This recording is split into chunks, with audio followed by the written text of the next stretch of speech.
A black woman was assaulted by courthouse officers who thought she was nobody, but minutes later, Judge Celeste Monroe took the bench and turned their world upside down. It begins like any other morning, but not for long. A black woman steps into a courthouse, her demeanor calm, her posture composed, unaware that she's moments from being assaulted by those sworn to uphold the law. They see her as insignificant, a nobody. They humiliate her, violate her, and laugh as they do it, but they've made a catastrophic error. They've targeted the wrong person. She's not just another citizen. She's the one with the legal power to unravel their world. What follows is a tempest of justice, exposure, and a courtroom twist that flips everything upside down. Stay with us. You're not ready for what's coming, and while you're here, let us know where you're reading from and what time it is. Share it below. It was just after 8 o'clock IEMAN when Celeste Monroe stepped out of her silver Buick and ascended the stone steps of the Charleston Federal Courthouse. The sun rose slowly behind ancient Spanish moss-draped trees, casting long shadows across the steps. She adjusted the collar of her navy blazer, squared her shoulders, and gripped a slim leather portfolio. Her heels clicked softly against the concrete, each step a quiet assertion of presence. She never wore her judicial robe outside the courtroom. She preferred to enter buildings as a citizen, quiet, composed, observant. But today, she wasn't greeted as a judge, or even as someone with authority. To them, she was just another black woman stepping into a space where power had always been hard-won. At the security checkpoint, the atmosphere shifted the moment she approached. Deputy Hank Riker, a court bailiff known for his rigid demeanor and old-school attitude, narrowed his eyes as she neared the metal detectors. He didn't recognize her, and more importantly, he didn't care to. Crossing his thick forearms, he stepped forward and raised a gloved hand. "Ma'am," he said, his voice gruff. "Step out of line." Celeste paused briefly. "Is there a problem, officer?" she asked, her tone even. Riker didn't respond immediately. His gaze swept over her, from the silver locks neatly twisted along her scalp to her pressed slacks and the calm, confident glint in her eyes. Something about her unsettled him. She looked like she belonged, and in his world, people like her needed reminding who held the reins. "No ID displayed," he muttered. "You can't just waltz into a federal building looking like that." Celeste calmly reached into her blazer and produced her federal credentials. The badge gleamed under the fluorescent lights, but Riker barely glanced at it. He snatched it from her hand, gave it a cursory look, and slipped it into his pocket. She raised an eyebrow. "I'd like that returned." He stepped closer, his voice dripping with condescension. "You in a rush to get somewhere, sweetheart?" The word landed like a slap. A second guard, a younger woman by the X-ray scanner, shifted uncomfortably. She sensed the tension but stayed silent, watching. "I need to get to a courtroom," Celeste said firmly. "Then you'll follow my procedure," Riker snapped. "That includes random checks. Let's go." Without giving her a chance to respond, he gripped her upper arm and steered her toward a side hallway, away from the bustle, into a windowless screening room just beyond the security zone. The air inside was cool and stagnant. A steel chair sat in the center, flanked by a rolling cart of scanning equipment and a pair of clippers resting idly on the edge. Celeste's heart thudded once. "I don't consent to this," she said clearly. "You have no legal cause to detain me." Riker's response was cold. "You're acting suspicious. That's cause enough." He motioned to the chair. "Sit down." She didn't move. He leaned in, his voice low. "You think that badge you flashed means something?" "Not here. Not to me." In an instant, two other officers entered. One, a man in his 30s, with shaved head and nervous eyes, grabbed her left wrist. Another held the chair's opposite side. Celeste's voice rose, steady but firm. "This is a violation. I want your names." No one answered. Instead, Riker picked up the clippers. "What are you doing?" she demanded. "Standard protocol," he said, gesturing to her locks. "You could be hiding something in that mop." Celeste tried to stand, but a sharp grip forced her back down. The clippers buzzed to life, the sound filling the room like a swarm of bees. Before she could react, she felt the cold vibration against her scalp. A thick coil of silver hair fell to the floor. Then another. Her breath caught, but she didn't scream, didn't cry, didn't blink. She sat, dignity stripped strand by strand, watching her hair collect in piles on the tiles, pieces of her past, her identity, torn away. Laughter erupted from one guard. "She looks better already," he muttered. "Should have come in with some respect," Riker added, brushing loose hairs from his sleeve. "Now you're presentable." Celeste's fists clenched in her lap, knuckles paling, but when her voice returned, it was steady. "You'll regret this," Riker sneered, leaning down. "People like you always say that, and just as quickly as it began, it ended." He opened the door and gestured toward the hall. "You're free to go, courtroom's that way," he said mockingly. Celeste rose slowly, hands trembling faintly. She retrieved her badge from Riker's desk without asking and walked out. Her steps were even, her expression unreadable, but in her chest burned something hotter than rage, deeper than humiliation. Purpose. In minutes, that purpose would change everything. Riker didn't know she wasn't there to observe, defend, or face judgment. She was the judge, about to take her seat on the bench. The clipper's buzz lingered in her ears as she walked toward the courtroom, each step heavier, not from fear but from fury held tightly in check. Her scalp tingled where her silver coils, years in the making, rooted in family history and identity, had been shorn. Uneven tufts remained. Her hallway silence was suffocating. Two clerks glanced at her, then quickly away. They'd heard, perhaps seen, but stayed silent. Celeste kept walking, refusing to let them see her break. A low hum of voices spilled from the courtroom's double doors. It was a high-profile morning, a police misconduct hearing involving officers tied to a brutal incident at a protest the previous year. National attention, heavy press. Celeste was meant to enter via private chambers, her robe waiting, staff prepped, decorum intact. But today, that plan didn't matter. She stopped outside the doors, took a deep breath, and pushed them open wide. The courtroom fell silent instantly. Conversations halted, heads turned, and realization rippled through the room. Her shoes clicked against the marble as she passed lawyers, journalists, plaintiffs, and defendants. Some stared in confusion, others in disbelief. At the front, behind the judge's bench, her chair sat empty, waiting. Then it hit them. The woman escorted through the hall like a suspect, her scalp bearing the marks of brutality, was no victim of circumstance. She was the judge. Celeste stepped behind the bench and turned to face the courtroom. Her face was calm, cold, the calm of precision, not peace. Someone near the defense table dropped a pen. Riker, still posted by the side door, froze when their eyes met. His lips parted, but no sound came, his face drained of color. She didn't flinch. Instead, she reached for the robe folded over her chair's arm. No help, no ceremony. She slipped it on herself, each movement deliberate. It settled on her shoulders like armor. She turned to the clerk. "Is the docket ready?" Her voice was even. The clerk's voice cracked. "Yes, Your Honor." Celeste nodded and lowered herself into the chair, the leather creaking softly. She looked ahead, her gaze avoiding Riker. "Not yet.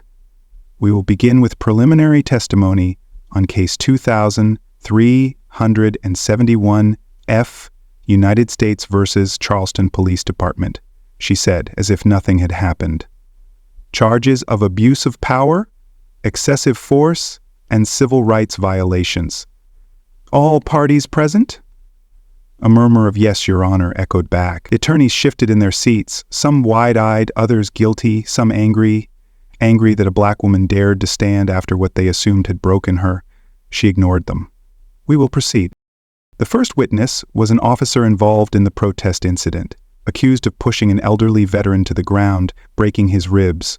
Celeste listened, took notes, asked no questions. Not yet. From the corner of her eye, she saw Riker inching toward the courtroom's rear, hands twitching, legs restless. He looked like he wanted to vanish, sensing his reckoning. He was right. After the second witness, she called a recess.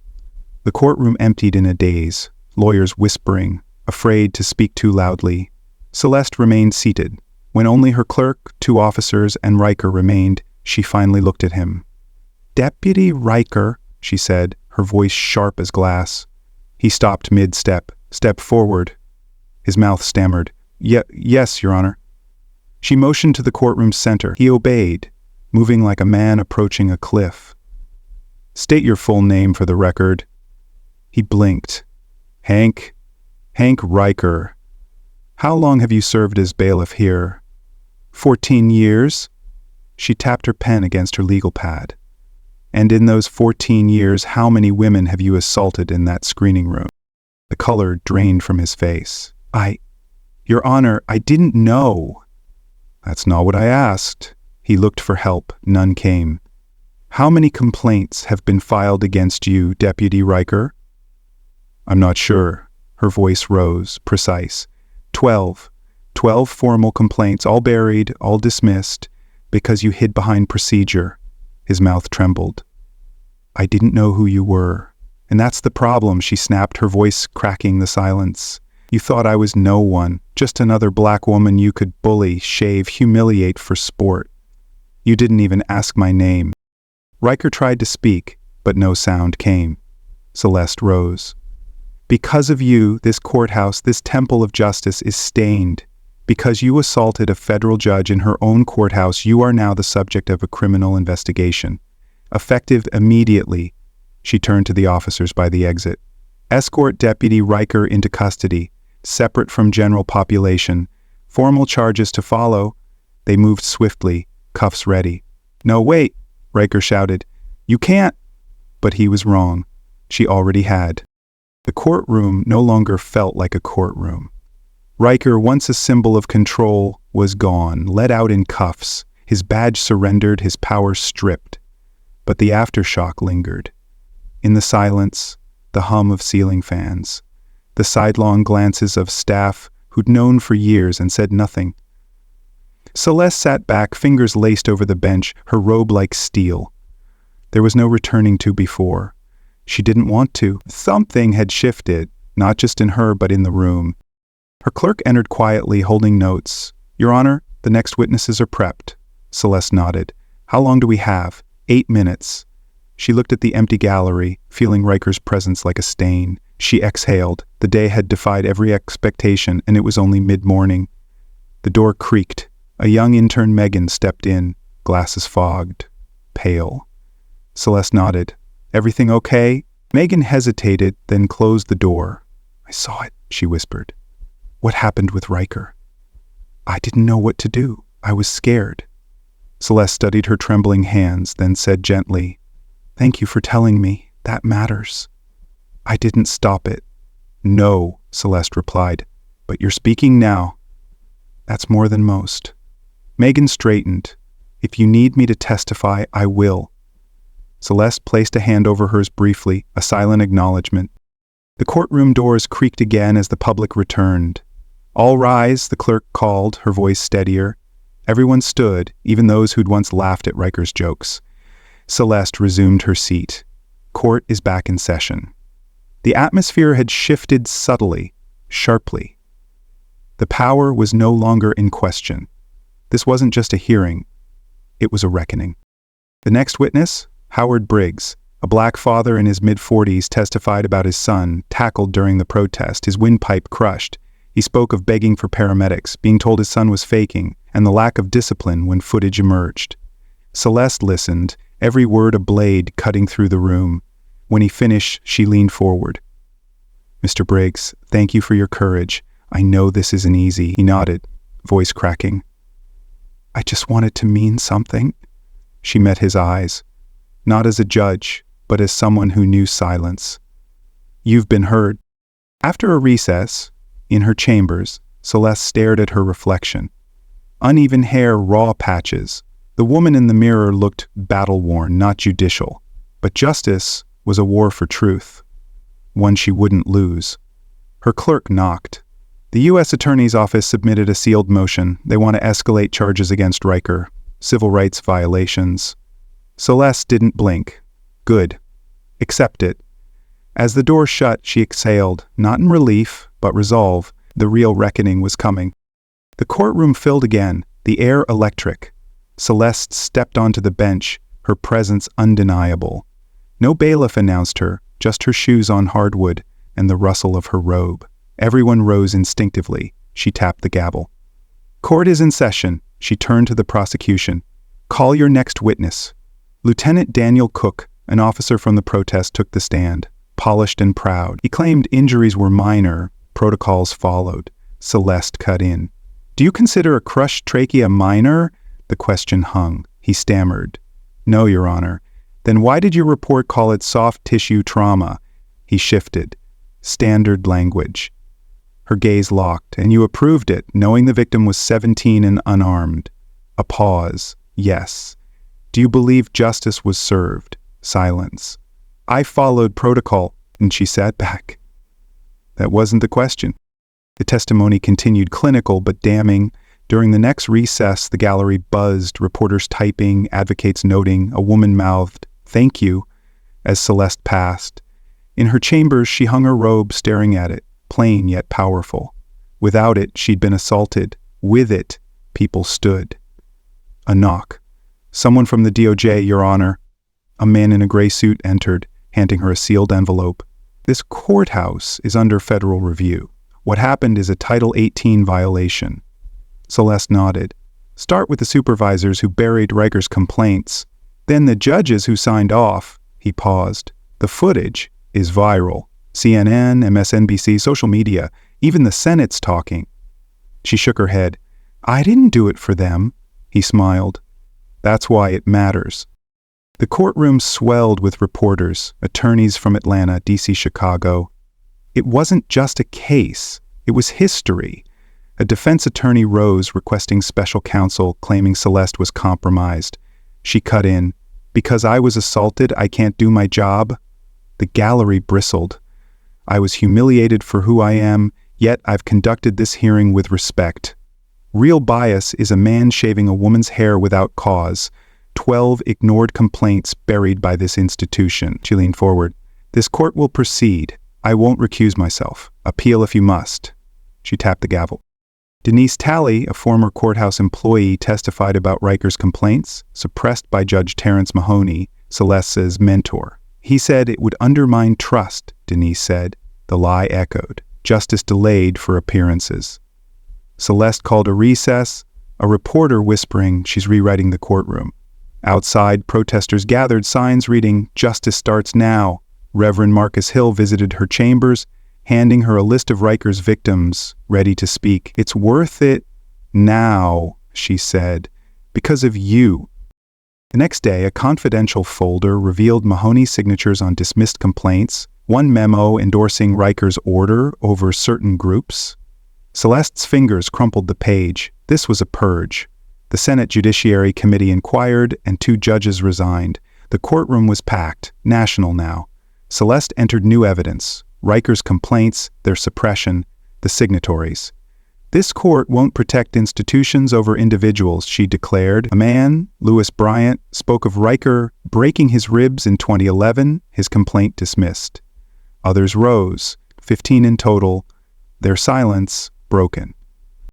On the final day, rain poured, but people came. Reporters, protesters, witnesses. Celeste removed her robe, standing as a woman, not a judge. "I've stayed silent too long. Today, I'm done."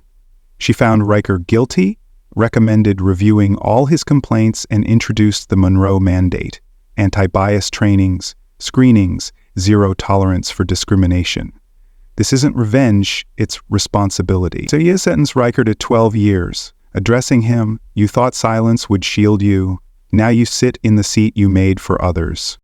The courtroom watched, not cheering, but witnessing. Celeste closed the mandate, adjourned court. People lingered, touching banisters, grounding themselves. In her chambers, her sister Nadine clipped the remaining uneven strands. A clean start.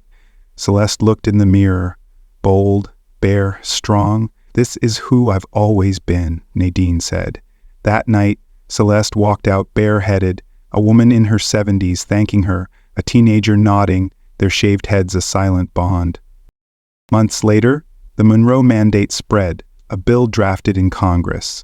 Celeste spoke at a school, answering kids' questions. "Do you believe in the system?" one asked. "I believe in what it can become," she said, "because of people like you." She cried in her car not from pain but hope. The White House awarded her the Presidential Medal of Justice. She spoke, "This medal is for every woman told to stay quiet, every child who saw fear in the law." Riker watched from prison, silent, as the woman he tried to break was honored. This isn't just Celeste's story. It's about dignity, truth, and saying enough. She didn't just uphold the law, she drew a line. Justice isn't punishment, it's accountability, rising after being stripped, speaking when silence is easier. Progress is slow, costly, but possible when ordinary people stand tall. Share this story. It begins with us, together, now. Celeste's journey didn't end in the courtroom, nor did the ripples of her actions. The Monroe Mandate, named in her honor, became a beacon for reform, not just in Charleston, but across federal courthouses nationwide. It mandated rigorous anti-bias training, psychological evaluations, and a zero-tolerance policy for discriminatory behavior. Judges in other districts adopted it, clerks began enforcing it, and by the following year, a version of the mandate was being debated in Congress as part of a broader judicial reform bill.